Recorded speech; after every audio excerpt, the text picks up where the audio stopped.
Olá, trazer uma palavra de Deus para o teu coração, para o meu coração, que está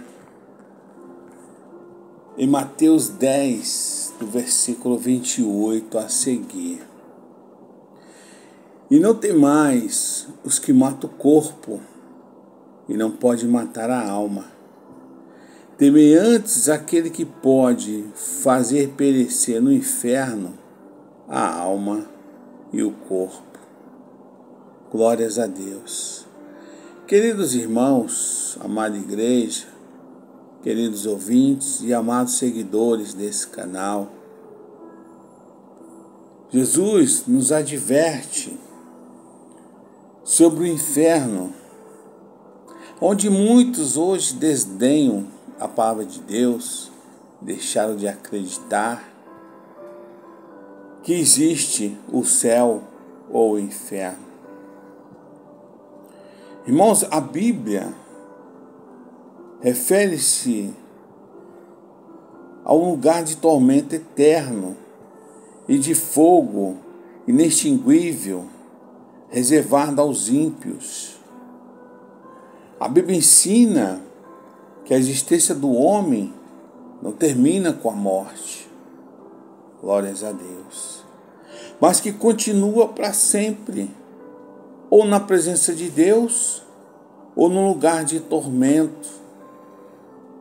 E todos os dias, seja de manhã, tarde, à noite, nós falamos de Deus, nós falamos de Jesus, falamos do Espírito Santo, falamos da palavra do Senhor, porque nós não queremos que você vá para esse lugar de tormento.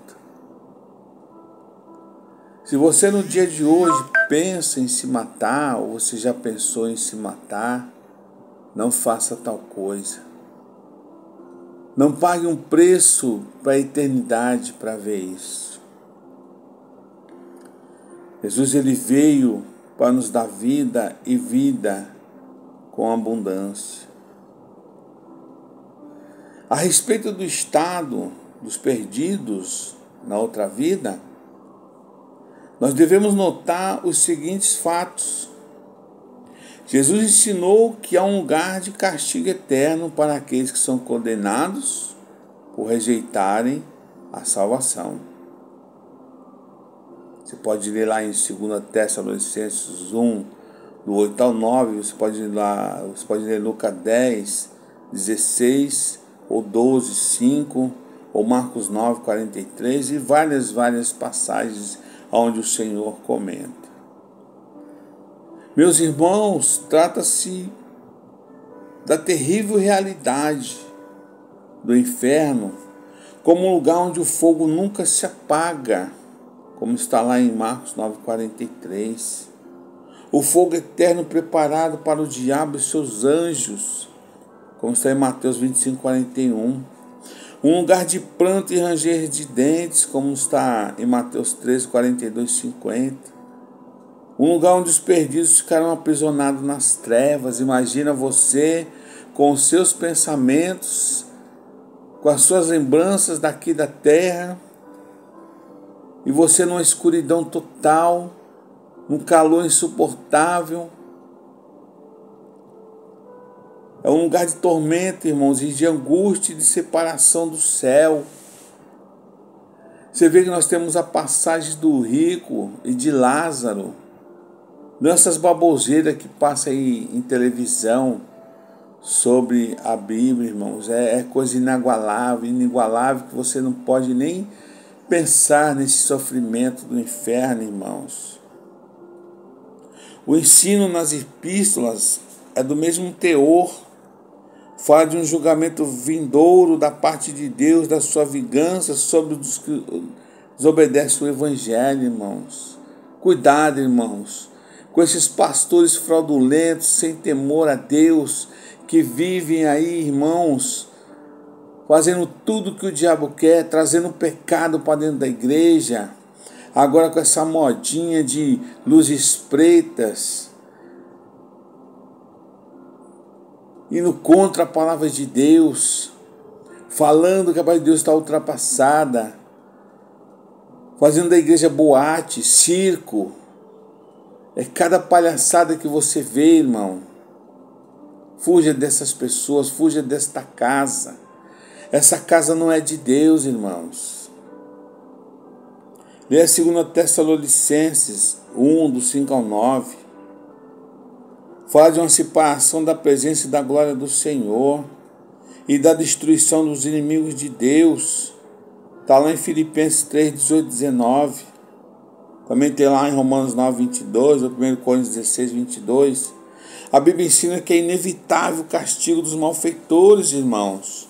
O fato predominante é a condenação, o sofrimento e a separação de Deus eternamente.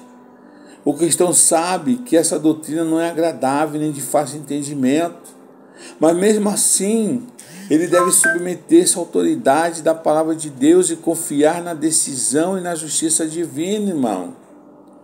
Devemos sempre ter em mente que Deus enviou seu Filho para morrer por nós, para que ninguém pereça, como está lá em João 3,16.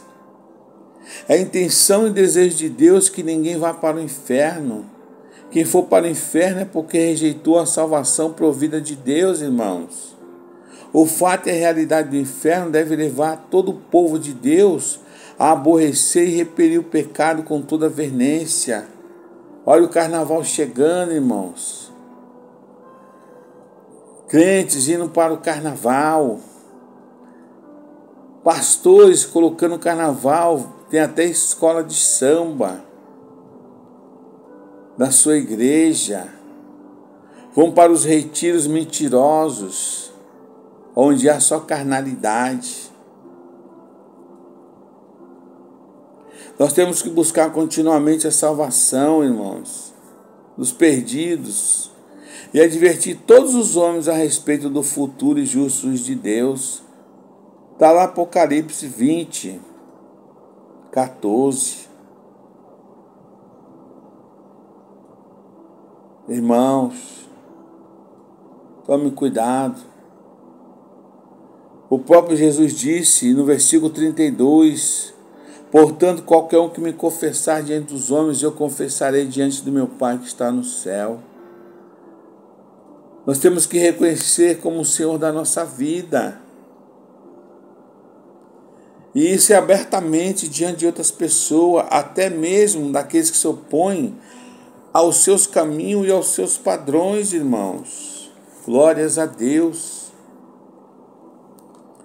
A Bíblia diz em Romanos 1, no versículo 16, porque não me envergonho do Evangelho de Cristo, pois é o poder de Deus para a salvação de todo aquele que crê, primeiro o judeu e também o grego, e agora nós, porque nele se descobre a justiça de Deus de fé em fé, como está escrito, mas o justo viverá de fé. Então Deus nos oferece livremente a vida eterna em Jesus Cristo. Às vezes, nos é difícil compreender o processo exato usado para torná-lo disponível a nós. Então Deus apresenta a Bíblia, irmãos, com vários aspectos da salvação, cada um com ênfase exclusivo. Ou seja, o Senhor, Ele fala de salvação, de redenção e justificação. Ou seja, justificar, ser justo ou reto diante de Deus. Tornando justo, estabelecer conserto ou endireitar, de nós estar no relacionamento certo com Deus, mais do que receber uma mera declaração judicial ou legal. Deus perdoa o pecador arrependido, aquele que tinha declarado culpado segundo a sua lei, condenado à morte eterna. Deus restaura ao favor divino e o coloca em relacionamento correto, que é a comunhão com Ele mesmo e com a sua vontade. A justificação, irmão, diante de Deus é uma dádiva. Ninguém pode se justificar diante de Deus guardando toda a lei ou fazendo boas obras, porque todos pecaram e destituídos estão da glória de Deus.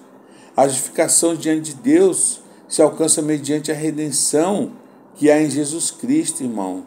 Ninguém é justificado sem que antes seja redimido por Cristo do pecado e do seu poder. Uma vez justificados diante de Deus, mediante a fé em Cristo, estamos crucificados com Ele, o qual Ele passa a habitar em nós. Aleluia! Irmão, ouvintes, amados seguidores em Cristo, não queira ir para o inferno. Você não tem noção. Se você ler a Bíblia, você vai ter temor. Você vai querer estar mais e mais e mais com Cristo. Que Deus te abençoe. Te dê um bom dia em nome de Jesus. E Deus abençoe quem sai para trabalhar, quem sai para estudar, quem sai para ir para o médico. Traga todos em paz para o seu lar. Glória a Deus.